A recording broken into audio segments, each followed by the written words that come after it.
Pokoknya yang penting gendingnya tayub, ora sida iki.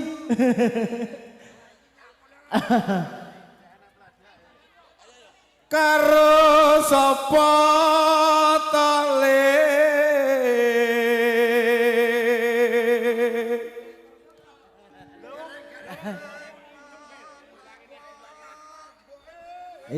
ndak sida. Ndak sida ritak iki. Monggo, Pak Yogo, gendingnya tayub. Ora ritek. Ndang ora nek sing nyaut.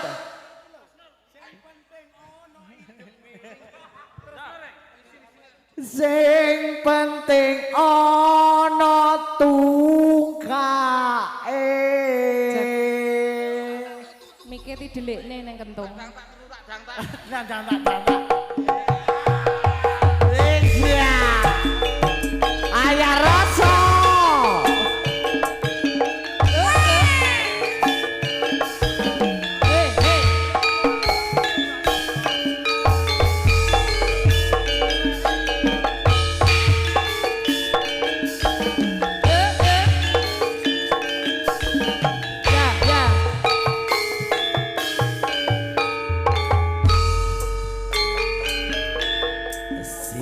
Simbok weteng kuluwe ana ketan aku tuku nombok simbok aku wis gedhe ana prawan coba takok nombok Tole-tole katane abang dicampuri kelapa parutan tole-tole rapine gampang paling penting duwe gawean yo. Aduh simbok penting kawinan. Aku iki mbok wis mendem wedokan. Aduh simbok ra bisa turu. Awan bengi pengen ketemu. Ora gampang kudu bisa golek salendang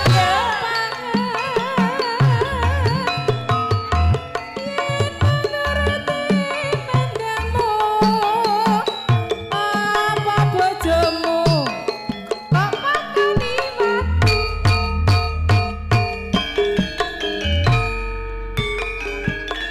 Yen mengkono mbok aku tak nyambut gawe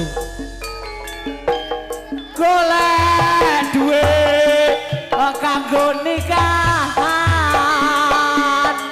iya tole dongane mbae moga bae bisa kalaksanan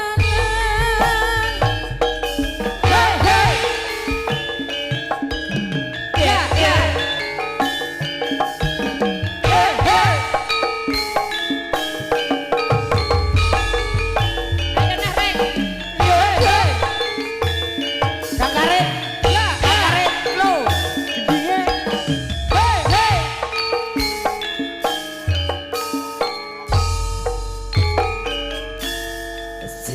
simbok weteng kuluwe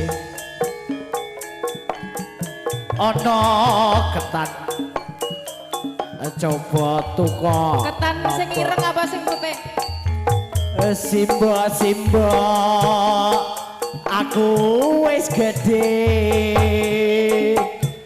ana prawan coba takok nombok gareng-gareng katane abang dicampuri kelapa parutan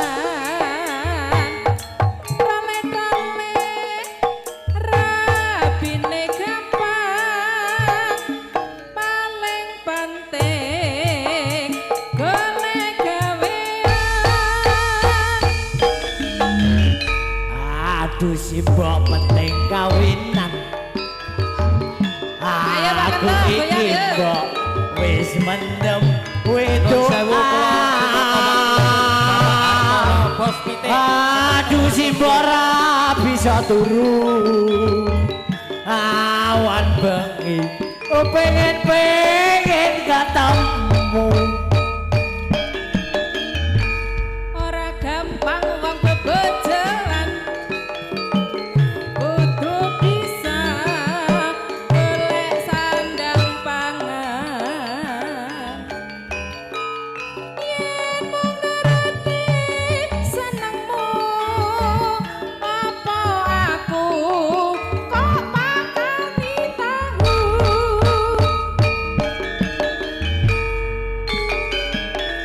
Yen mengkono mbok aku tak nyambut gawe.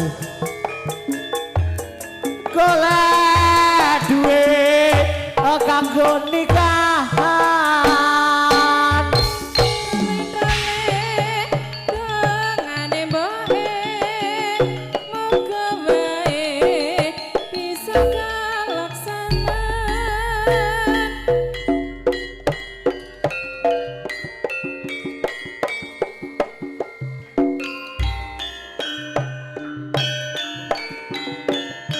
Bapak Lasno Kerayun. Ayo Mbah Ujeng, suruh Kang Karit. Bu Pak Yani ki sedo kawogan pule tirisan pakel. Ayo Mas Ajin Jombok enggal laras. Bu Masian Blinjon.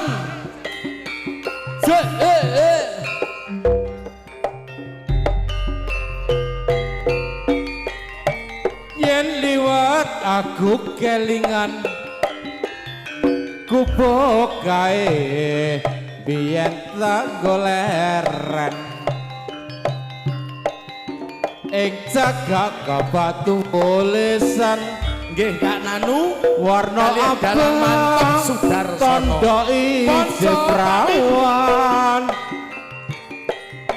jenenge gubuk asmara biyen kae nate andom tresno Mas Harmani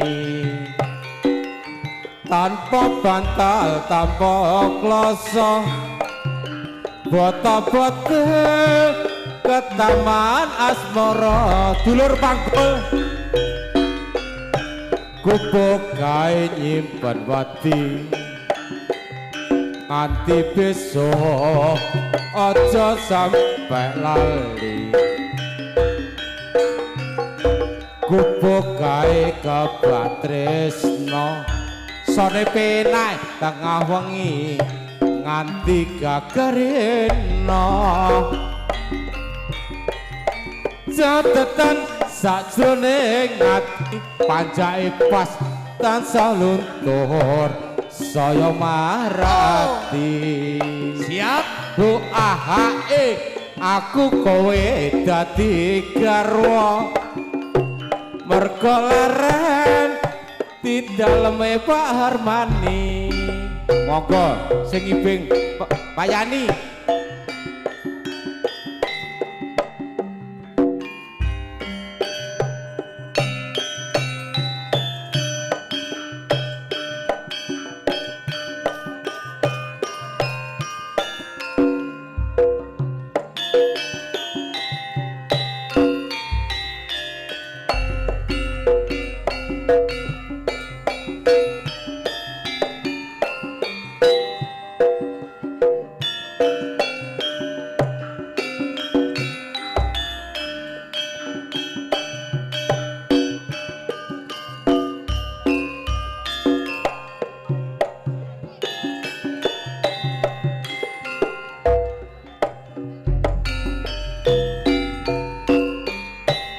Kebangetan urip iki saben dina bojo rusak atihan